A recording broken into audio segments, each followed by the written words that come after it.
Bonjour à tous, j'espère que vous allez bien. On se retrouve pour ce nouvel épisode de podcast lecture dans lequel nous allons parler uniquement de livres en format poche. Voilà, ça c'est chouette.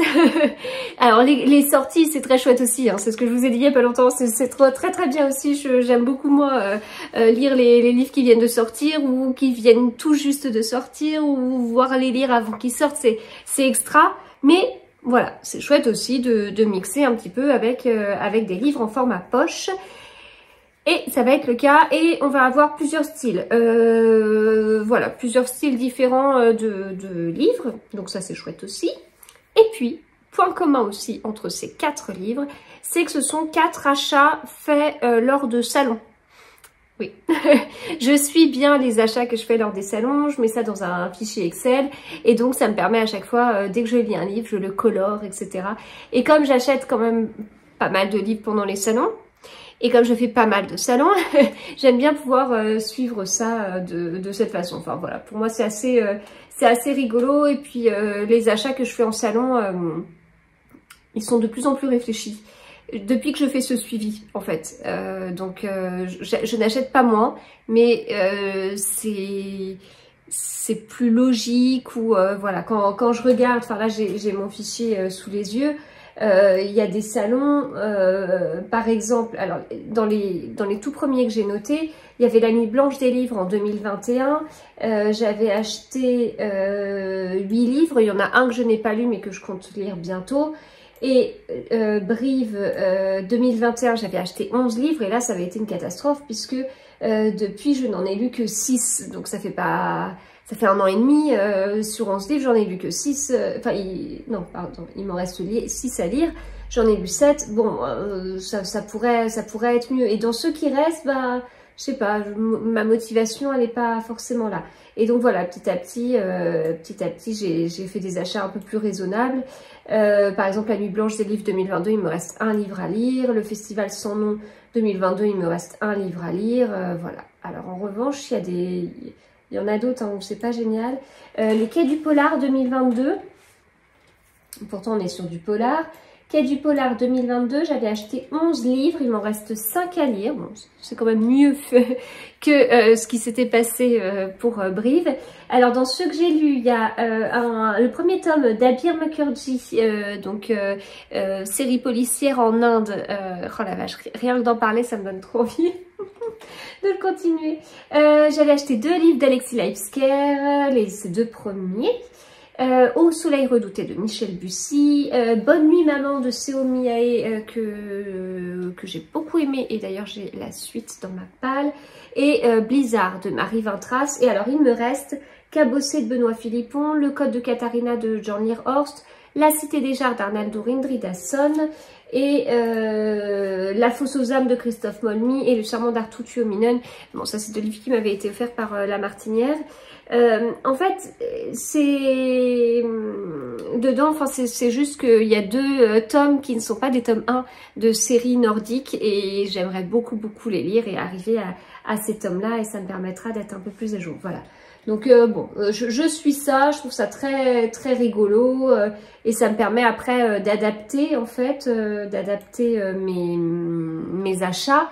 Et en fait, parfois, ça traîne un peu. Enfin, je vois aussi, il y a Noir sur Ormesson avec un livre d'Antoine Renan, un livre de Nicolas Druard, un livre de Cédric Cyr. En fait, c'est des auteurs que je n'ai pas vus en salon depuis et que je ne suis pas prête de voir, donc que j'ai pas planifié. La prochaine fois que je les verrai, bah, c'est sûr que ces livres-là, je les lirai pour préparer la prochaine fois. Donc voilà, rythme, c'est aussi ce que je vous disais dans ma vidéo sur le salon l'escargot noir à Sens. Alors je sais pas si elle sera sortie à ce moment-là ou elle sortira bientôt, mais en tout cas il y a vraiment dans mes lectures quelque chose qui est lié au salon en fait. Voilà. Donc là en tout cas c'est 4 livres que j'ai achetés lors de salon. Après cette longue introduction, on y va, je vais vous parler enfin de ces livres. Donc, ces livres, les voici. Nous avons Et ton cœur qui bat de Karen Ponte. Alors, je l'ai acheté effectivement parce que j'aime bien les avoir comme ça, mais en fait, c'est un livre que j'ai écouté, voilà, un livre audio. Celui-ci, Au 5e étage de la faculté de droit de Christos Markogiannakis. La vie qui m'attendait de Julien Sandrel. Et puis, nous rêvions juste de liberté d'Henri Lovenbruck. Et puis, je vais vous en parler dans cet ordre, parce que ça doit être à peu près dans cet ordre que je les ai lus, je crois. Enfin bon. Voilà. Donc, je commence avec « Et ton cœur qui bat » que j'ai écouté en audio via l'application Nextory. Il y a toujours un lien dans ma barre d'infos si vous voulez bénéficier de 45 jours offerts sur cette application. Et bon, je vous ai déjà fait plusieurs vidéos dessus pour vous expliquer comment ça fonctionnait, ce que j'en pensais, etc., etc. Mais voilà, c'est vraiment top là. Enfin, avec 45 jours offerts, vous pouvez écouter plusieurs livres audio et donc sachez que celui-ci est présent sur cette application. Alors, Et ton cœur qui bat, si j'ai décidé de l'écouter, c'est parce que j'aime beaucoup les livres de Karen Pont en audio. J'aime beaucoup écouter ces livres. J'arrive à être tout de suite captivée par l'histoire. En fait, par ce qu'elle écrit, c'est très agréable à suivre en voiture en fait. Et je vous le dis d'autant plus que c'est vraiment pas le cas de tous les livres que je peux écouter, mais alors là, c'est voilà, ça le fait totalement. Ça fait partie presque de mon autrice préférée en livre audio, surtout qu'elle a beaucoup de, enfin, il y a beaucoup de ses livres qui sont en audio, peut-être même tous d'ailleurs, j'ai pas vérifié, mais voilà. Donc c'est pour ça que j'ai décidé de l'écouter. C'était vraiment un plaisir après des écoutes un peu moyennes, un peu bof, un peu déçue. Je me suis dit bon allez c'est bon, j'écoute un livre de Karen Pont, au moins je sais que ça le fera. Et ça l'a fait. Et ça l'a fait. Alors, Et ton cœur qui bat, on part en fait avec Roxane qui est créatrice d'un blog, assez original, puisque en fait elle va visiter plusieurs endroits en France et elle fait un petit article dessus avec voilà son résumé un peu rigolo de l'endroit qu'elle a visité, ce qu'elle en a pensé, ce qu'elle conseille de faire, ou en tout cas comment elle a vécu sa journée à tel endroit et le prix, etc.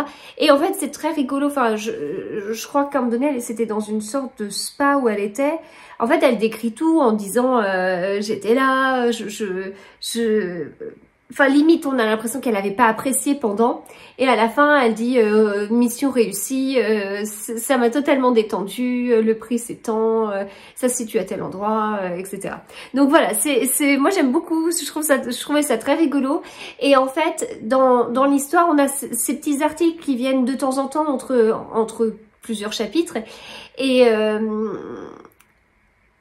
c'est bien parce que ça fait une petite pause dans l'histoire. Et ce qui est rigolo, c'est que c'est elle qui écrit ça, souvent avec de l'humour, avec un ton assez enjoué, alors que on voit en parallèle ce qu'elle vit, et c'est en décalage. C'est en décalage. Elle est dans ce qu'elle vit, elle n'a pas ce côté, elle peut pas avoir ce côté enjoué. Voilà. Donc on va faire sa connaissance. Elle est à fond dans le travail, vraiment à fond dans le travail et tout. Et elle n'a pas le temps pour autre chose. On voit que c'est un peu compliqué avec sa mère. Et puis petit à petit, on comprend qu'il s'est passé quelque chose. Il s'est passé quelque chose dans sa vie. Et puis on va avancer dans l'histoire et on va savoir ce qui s'est passé. Voilà. Terrible. Et donc, et voilà. Puis après on va continuer l'histoire qui forcément, une fois qu'on sait, prend un autre sens. Et voilà. Bon, elle va se retrouver dans un hôtel qui s'appelle Au meilleur ami de l'homme, dans lequel il y a des chiens qui sont prêts à être adoptés si les clients de l'hôtel le souhaitent. Donc elle va passer un petit peu de temps dans cet hôtel, notamment pour en faire un article de blog. Elle va quand même avoir du mal à en partir. Et ça c'est assez sympa parce qu'en fait dans cet hôtel elle va faire plusieurs rencontres. Alors dans les personnages qui l'entourent, il y a notamment son associé, je sais plus, enfin sa collègue, je sais plus exactement le lien qu'elles ont, mais en tout cas elles travaillent ensemble et elles s'entendent extrêmement bien, c'est le moins qu'on puisse dire. Et dans les autres personnages, ils feront partie notamment de ces rencontres qu'elle aura faites dans cet hôtel qui s'appelle, je vous le rappelle, Au meilleur ami de l'homme. voilà, moi j'ai beaucoup aimé, j'ai beaucoup aimé parce que voilà, ça y est, ça le fait totalement pour moi avec les livres de Karen Ponte. J'aime son écriture, je vous dis, c'est vraiment, si ça match aussi bien avec moi en audio, c'est bien qu'il y a quelque chose au niveau de l'écriture en fait. Et en fait, elle décrit extrêmement bien les femmes. Alors, c'est le cas des mères notamment, mais pas que. Et avec toute l'ambiguïté, avec toutes les contradictions qu'on peut parfois avoir, contradictions qui font qu'on est tiraillé d'un côté ou de l'autre, qu'on va beaucoup culpabiliser, on va toujours essayer de faire bien et en même temps on est convaincu que c'est jamais assez. Enfin, il y a un côté comme ça assez commun en fait chez les femmes, qu'elle va utiliser sur des personnages différents, donc à plus ou moins forte intensité, mais c'est très intéressant et forcément, enfin en tout cas moi, je me reconnais à chaque fois au moins un peu dans chaque personnage qu'elle peut avoir. Donc voilà, c'est très intéressant. Et alors là notamment, Roxane, c'est une femme qui travaille beaucoup et il va y avoir des choses par rapport à ça. Et si je me trompe pas, j'ai dû m'arrêter dans mon écoute pour... alors, à ce moment-là, je n'étais pas en voiture, j'étais en train de faire des photos pour mon compte Instagram. Je me suis arrêtée pour relever une citation que j'ai mise dans Babelio. Alors, je sais que ça m'était arrivé avec un livre de Serena Giuliano, mais celui-ci aussi, une phrase où je me suis dit, celle-ci, je veux la noter. Vraiment, je veux la noter. Alors franchement, quand j'écoute un livre audio, ça m'arrive pas tous les 4 matins d'écrire des citations dans Babelio. Hein. Déjà, quand je suis en voiture, si jamais il y a une phrase que j'aime bien et tout, bah je laisse tomber en fait. Et puis ou alors je capte pas qu'il y en a une qui pourrait me plaire ou je sais pas. Enfin, donc voilà, c'est quand même assez différent entre un livre papier et un livre audio. Alors que les livres papier, j'ai tendance à mettre plein de citations dans Babelio parce que j'ai envie de les retenir. Maintenant, quand je donne mon avis sur Instagram, en plus, je mets le résumé, enfin la 4e de couverture. Je vous fais le truc en sens inverse parce qu'en fait, je commence par la fin de ce que je vous dis. Donc à l'envers, en dernier, il y a le résumé, juste au-dessus, il y a une citation et puis je commence par mon avis.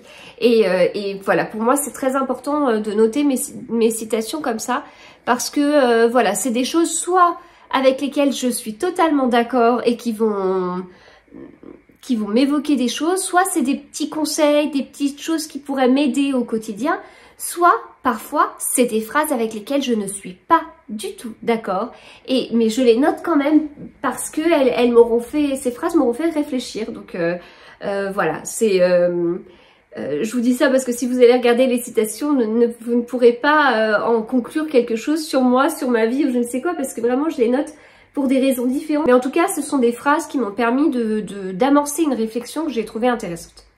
Voilà, donc « Et ton cœur qui bat », vous allez avoir justement le cœur un peu, voilà, un peu difficile et en même temps, on se sent bien après la lecture en fait, donc après l'écoute en l'occurrence, mais voilà, donc je vous le conseille parce que moi j'ai vraiment passé un bon moment. Et puis il m'en reste beaucoup à découvrir de Karen, hein.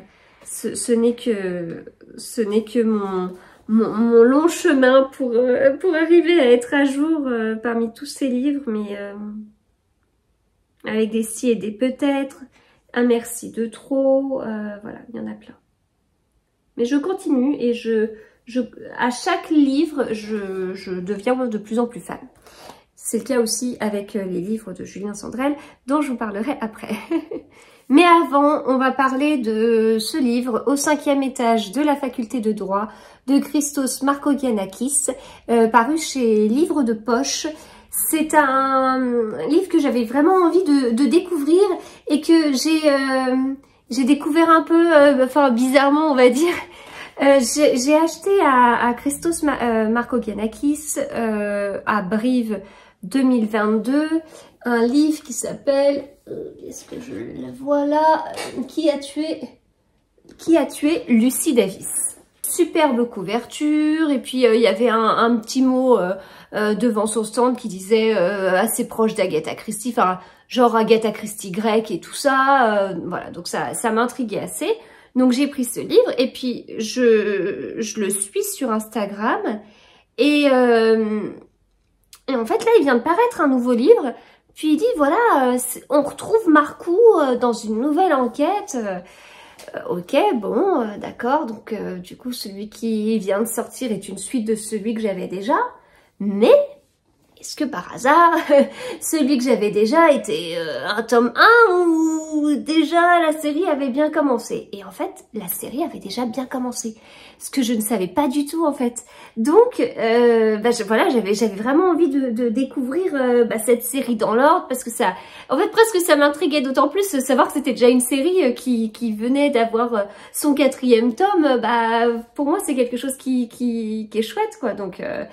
Donc voilà, j'ai regardé ça, il était à lire à Limoges, j'avais échangé un peu avec lui en amont en lui disant bah voilà, moi j'ai vraiment hâte de découvrir le tome 1, et puis j'avais vu qu'il y en avait sur son stand, et puis voilà, je vous l'avais déjà raconté, il a eu la gentillesse de me garder un tome 1 parce qu'en fait ils sont partis très vite, mais il m'en a réservé un et tout, donc j'étais trop contente. Et donc voilà, j'ai pu avoir ce tome 1 et je l'ai lu là récemment. J'ai attendu de faire pas mal de lectures pour le salon de l'escargot noir, et puis une fois que j'étais globalement à jour, que le salon arrivait et que je pouvais plus faire de lecture pour ça, j'ai pu sortir ce livre qui me tentait énormément et j'ai pas du tout été déçue. C'est un livre globalement court, un peu moins de 300 pages, donc il se lit plutôt vite. Et en plus, il est assez rythmé, enfin les chapitres ils sont globalement courts. C'est le premier auteur grec que je lis, alors je suis très contente d'avoir sur Livre Addict par un nouveau pays du coup colorié, parce que j'aime bien suivre ma carte de la nationalité des auteurs. Donc voilà, la Grèce c'est bon, et ça va être fait plusieurs fois puisque je vais continuer cette série avec grand plaisir. Donc livre plutôt court, livre plutôt bien rythmé par les différents chapitres, avec un grand côté Agatha Christie. En fait c'est vraiment un roman policier. Vous attendez pas à un thriller ou à quelque chose avec énormément d'action, c'est pas ça. Là, on est vraiment sur un côté très Agatha Christie par la construction, parce que on a différents personnages, on a un nombre fini de suspects. C'est pas tout à fait un huis clos non plus, parce qu'on est sur une université, alors voilà, un huis clos avec des centaines et centaines de personnes, mais bon, on est globalement sur un nombre fini de suspects quoi qu'il en soit, et donc on va avoir notre enquêteur qui va interroger chacun des suspects, et à la fin on aura un dénouement digne d'Hercule Poirot. Et d'ailleurs l'auteur en joue, hein, parce que à un moment donné il fait dire à son personnage principal que ce personnage ne pensait pas un jour réunir tous les suspects dans une bibliothèque comme les enquêteurs des années 1920, et voilà. Et donc derrière, pendant de nombreuses pages, il décrit son raisonnement, et quand il décrit son raisonnement, il y a un côté où il dit voilà, je pensais que c'était vous, mais gna gna gna, je pensais que c'était vous, mais gna gna, je pensais que c'était vous, mais gna gna, et voilà. Et en fait, comme ça, il est revenu plusieurs fois sur tous les suspects en disant, en dévoilant pour certains des choses, voilà, au fur et à mesure de son enquête, il a découvert des choses qui n'avaient rien à voir avec son enquête, mais ça a été important d'écarter, enfin d'aller jusqu'au bout de ces petits chemins, mais voilà, sur son passage, en fait, c'était très important d'écarter tout ça, donc il a été au bout, il a pu voir derrière ce vers quoi ça menait, et avant de pouvoir l'écarter de façon sereine. Donc voilà, il a fait tout son petit travail comme ça, et donc à la fin il explique bien ce qu'il a retenu et ce qu'il n'a pas retenu, et au final qui a fait ça. Alors l'enquêteur, il s'appelle Christophoros Marcoux. Je l'ai beaucoup aimé, je l'ai beaucoup aimé. Ce que j'ai apprécié en fait dans ce livre aussi, c'est que ça se passe dans une université. Il y a un fort lien, on est dans la faculté de droit à Athènes, mais il y a un fort lien quand même avec Paris. On a notamment un personnage qui est Angelos Kondilis, qui qui revient dans cette fac d'Athènes, mais en fait il venait de Paris, enfin voilà. Donc ça c'est chouette parce que ça fait un lien avec nous aussi. Et en fait justement dans l'histoire on a ce fameux personnage qui revient, qui arrive au 5e étage de la faculté de droit, il tombe sur le corps d'une professeure et en fait il va pas survivre à cette découverte, ça c'est ce qu'on sait dans les toutes premières pages. Et donc ensuite, enquête. Donc voilà, avec enquête avec ce fameux Marcoux, qui en plus lui-même a été étudiant dans cette faculté. Donc les profs qu'on voit, bah lui il les connaît bien parce que c'était aussi ses profs pour la plupart. Comme on est sur des noms grecs, j'ai pris des notes, j'ai noté les noms des personnages.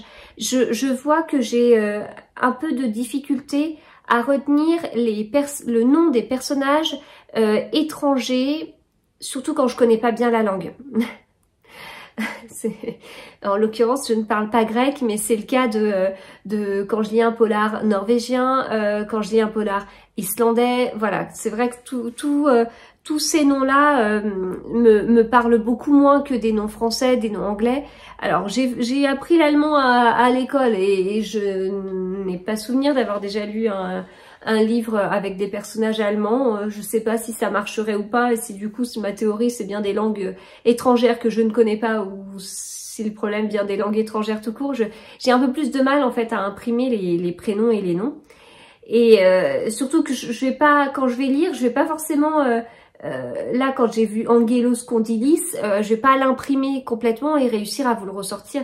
J'ai tendance plutôt à imprimer globalement le nom, mais sans forcément que ce soit très précis. Enfin, donc bref, une petite fiche de personnage, c'était très utile. Mais voilà, j'ai bien aimé l'enquête, j'ai bien aimé le raisonnement. Marcoux, on le voit, peut-être qu'il manque un petit peu de sa vie privée, mais comme on va le revoir, il y aura peut-être un petit peu plus, parce que moi j'ai envie de le connaître davantage en fait. Mais voilà, on va continuer. Ce qui est très rigolo, c'est que cette couverture, elle est très noire, alors que la couverture du 3e, elle est... Bon, moi j'ai l'impression que je vais partir en Grèce au bord de la mer et tout ça. Elle est... En fait là, on se dit c'est un roman policier un peu sérieux. Je vais vous montrer la couve du 3e. Donc vous avez bien celle-ci en tête, vous voyez, roman policier, sérieux, un peu noir. Presque plus noir que ce que c'est. Presque thriller, on va avoir peur comme ça d'entrer, enfin on va trembler alors que non, c'est pas ce style d'ambiance quand même.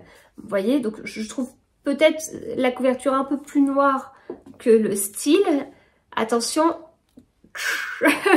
la couverture du tome 3, là, en fait, il y a un côté que j'avais pris presque comme humoristique à cause de la police de caractère qui a été choisie. Alors bon, bien sûr, le thé est particulier, mais même sans le thé, cette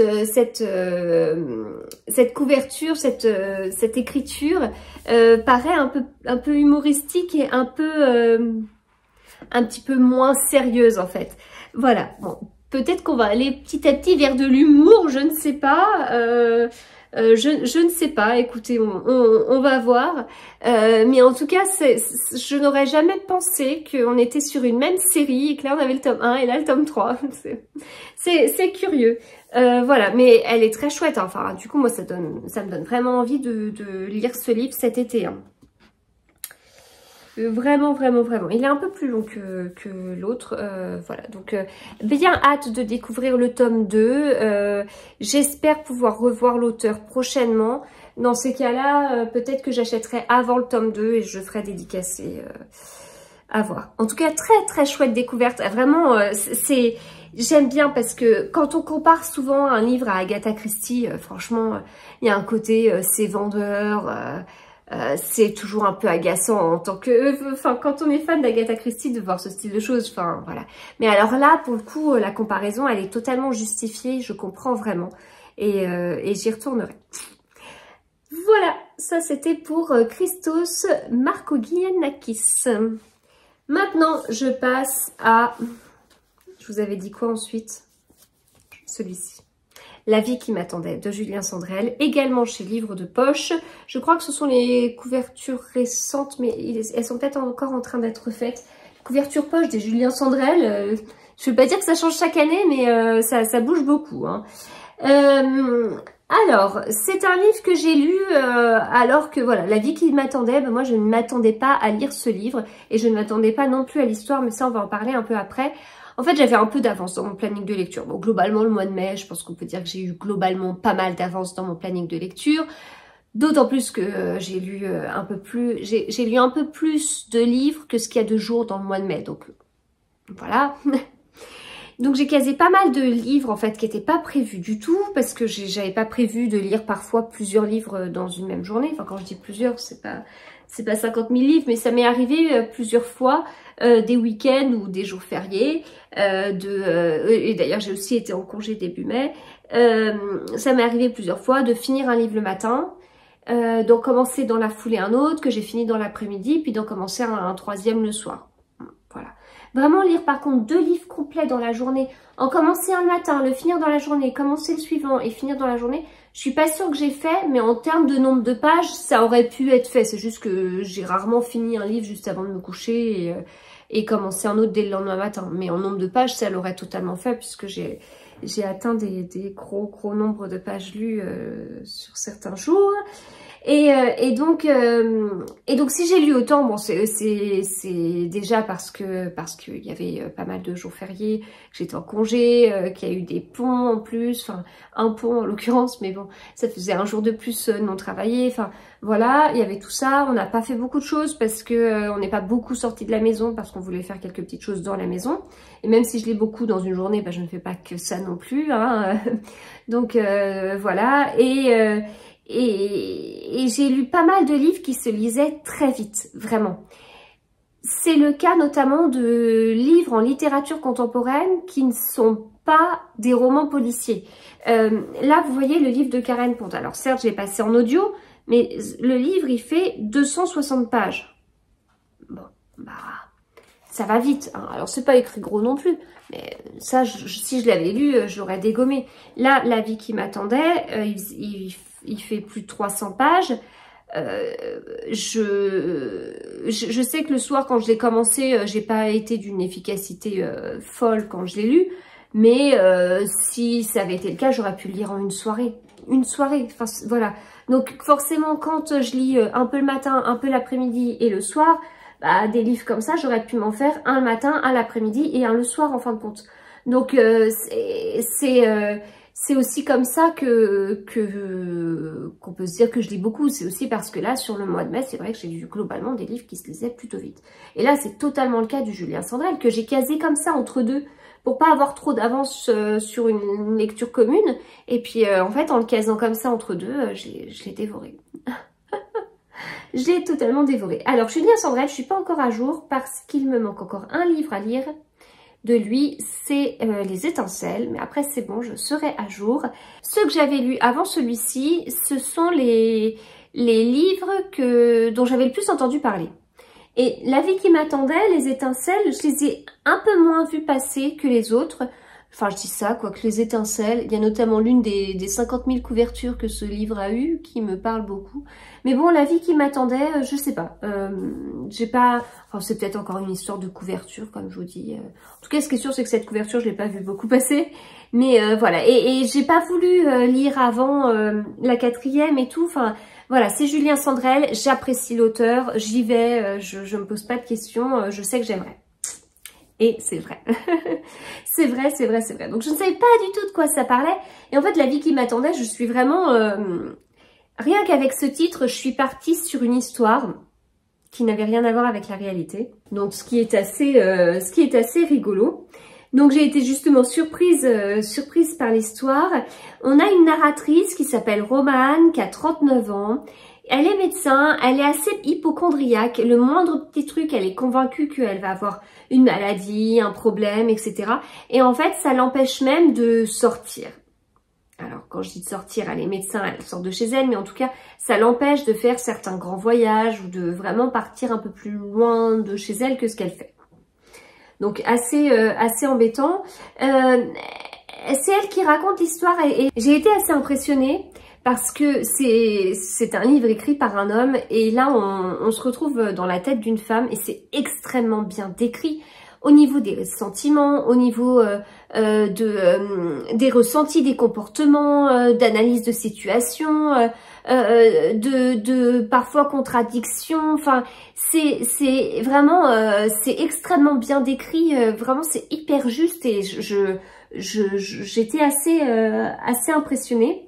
Comme je vous le disais, c'est un livre vraiment qui se dévore. Enfin, voilà, en une soirée, vous l'avez lu, et il se dévore d'autant plus qu'il y a pas mal de secrets de famille, et qu'on va découvrir tout au long du livre comme ça. Globalement, j'allais dire, il y a de l'action. On n'est pas dans un film de Bruce Willis non plus, hein, mais il y a quand même des choses qui bougent. Les personnages, et notamment Roman, bougent physiquement. Elle va faire des rencontres. On n'a pas 50 personnages, on en a quelques-uns, les très proches de Roman. Et j'ai bien aimé, j'ai trouvé alors très frais. Et en même temps, il y a des passages qui sont très émouvants. Mais voilà, pour moi, Julien Sandrel, c'est vraiment un auteur qui est très doué pour faire passer les émotions. Donc forcément, il y en a. J'irai pas jusqu'à dire qu'il y en a autant que les deux derniers, parce que dans ces deux derniers livres, donc Merci, Grazie, Thank You, qui est sorti récemment chez le Livre de Poche et qui était sorti chez Calman Levy l'année dernière, et le dernier livre sorti de Julien Sandrel, Les Extraordinaires, sorti cette année chez Calman Levy, dans ces deux livres, dans les quelques premières dizaines de pages, on rigole, on pleure. Et à plusieurs reprises. Voilà. Là, j'irai peut-être pas jusque là. Mais en tout cas, on est surpris par l'histoire, par l'intrigue, c'est assez captivant en fait. Enfin, on veut savoir comment ça va se passer pour les personnages. En même temps, on se dit, mais comment on ferait si on était à leur place? Et puis, bon, si on prenait 2 secondes, on se dirait, ce serait quand même dingue de se retrouver à leur place. Mais voilà, vraiment, ouais, très très chouette, très chouette. Voilà, donc la vie qui m'attendait, et il me reste plus qu'un livre et je serai à jour. Et je termine avec Nous rêvions juste de liberté, comme disait ma dernière, mais il est à l'envers. Oui. Donc livre d'Henri Lovenbruck. Oui, d'ailleurs, je vous ai pas redit à chaque fois les salons. Alors, La vie qui m'attendait, je l'avais pris à la Nuit blanche des livres 2022. Voilà, et alors Nous rêvions juste de liberté, Festival sans nom, c'est ça? Ouais, Festival sans nom. Je fais qu'une édition, donc le Festival sans nom 2022. C'est un livre qui m'a beaucoup surprise parce que, encore une fois, je ne lis pas la 4e de couverture, donc je ne sais pas de quoi parle le livre, donc j'y vais. Et je trouve du coup l'histoire assez surprenante, je m'y attendais pas du tout, bah oui, puisque je me fais uniquement une idée du livre par l'auteur, le titre et éventuellement l'image qu'il y a sur la couverture. Alors c'est un peu léger pour se faire une idée, mais moi j'aime bien ne pas lire avant. Voilà.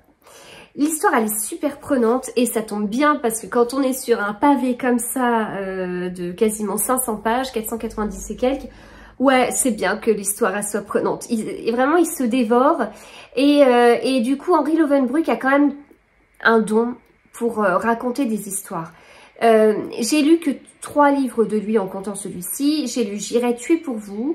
J'ai lu son tout dernier, Les disparus de... je ne sais plus. Et Nous rêvions juste de liberté. On en a pas mal d'autres de lui. Est-ce que je les verrai d'ici? M, non, ils doivent être à l'autre bout. Oui, voilà, bah, je les vois de là. Des livres qu'on avait chez Françoisir avec la Moira, la Gallica et tout. Donc ça, ce sont des livres que mon mari a lus en fantaisie. Et d'ailleurs, mon mari en a lu d'autres de lui. Il a lu sa série notamment avec... alors, qu'est-ce qu'on a là? J'irai tuer pour vous, la Moira, ouais, mais... Non, une autre série historique, mais je pourrais pas réussir à vous retrouver dans quel ordre les tomes sont. Donc, Nous rêvions juste de liberté, c'est un livre qui date de 2015. J'irai tuer pour vous, donc que j'avais également lu, date de 2018, et puis bah, l'autre, c'est le tout dernier qui date de 2023. Donc, Henri Lovenbruck, je sais qu'il peut écrire de l'historique, je sais qu'il peut écrire du policier, je sais qu'il peut écrire de la fantaisie, et avec ce côté où vraiment il raconte une histoire. On s'installe, on est bien installé, et puis il nous raconte une histoire comme si on était petit, comme si c'était l'heure des contes, l'heure du conte dans une bibliothèque. Voilà, c'est un moment qui est très agréable et on se laisse porter par l'histoire. C'est quelque chose que j'ai retrouvé chez R.J. Ellory et chez Stephen King, ce don pour raconter une histoire. Victor Gilbert aussi, Victor Gilbert avec Douve. Ça faisait tellement longtemps que je vous avais pas parlé de Douve. Donc voilà, j'aime beaucoup, j'aime beaucoup. Dans ce livre, eh bien, contrairement à ce que je pensais, parce que comme il est noir, je pensais vraiment que c'était un policier ou un thriller, mais non, ce n'est pas le cas. On a une histoire d'amitié dans ce livre, des amis qui tournent un peu mal ou qui pourraient tourner un peu mal, qui ont vraiment des vies très compliquées et qui deviennent copains à l'école et petit à petit ces liens se renforcent. Ils ne peuvent compter que sur l'un des leurs en fait, enfin même leurs parents ils peuvent pas compter sur eux. Et donc, petit à petit, va y avoir des choses. Alors, il y en a un qui fume un peu trop et qui fume un peu n'importe quoi, qui est un peu habitué à voler. Il y en a un qui est un peu le chef de groupe. Il y en a un qui est un peu l'intello et qui est moins costaud que les autres. Donc, il peut pas se battre comme les autres. Et il y en a un quatrième, et c'est justement le quatrième qu'on suit. C'est lui le narrateur qui a besoin un peu qui avait besoin de trouver un peu sa place, mais qui l'a rapidement trouvé dans ce groupe, qui adore le leader en fait du groupe, qui lui a ouvert les portes hein, de ça. Voilà, petit à petit ça va évoluer, ils vont grandir, les trafics vont continuer de plus en plus. Ils vont découvrir la moto, avoir une réelle passion pour ça, devenir un peu un gang, partir un peu de partout. Ils se feront prendre des fois avec de temps en temps la casse-prison. Enfin voilà, et on va les suivre comme ça et vraiment très très pris par cette histoire. Alors, moi, si on me dit voilà c'est un livre, ça va parler de passionnés de moto. Ok, je pense que j'ai mieux que ça à lire dans ma palle, donc ça ne m'intéresse pas. Mais en fait, si ça m'a intéressé. Ça m'a intéressé parce que voilà, c'était vraiment, j'ai trouvé ça extrêmement bien écrit. Et puis, on est dans cette histoire qui est assez émouvante parce que les liens d'amitié sont très forts entre les personnages.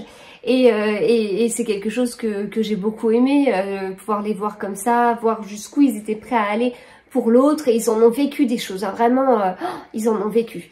Et puis petit à petit, ils se sont rencontrés à une certaine époque avec des points communs. Bon, petit à petit, c'est sûr qu'ils ont construit beaucoup de choses, mais les liens sont de moins en moins présents, et il y a des choses qui font beaucoup beaucoup mal au cœur, avant d'arriver sur un final qui déchire. Le final est assez dingue et ouais, c'est très très émouvant, très très émouvant. Voilà, donc écoutez, j'ai bien aimé. Maintenant, j'ai bien envie de lire d'autres livres d'Henri Lovenbruch. Voilà, je ne m'arrêterai pas là. Je suis vraiment contente d'avoir lu 3 livres vraiment différents de lui. Enfin, de toute façon, il écrit que des livres différents les uns des autres, mais j'ai l'impression d'avoir déjà une palette de ce qu'il est capable de faire. Je sais qu'il est capable d'aller encore plus loin.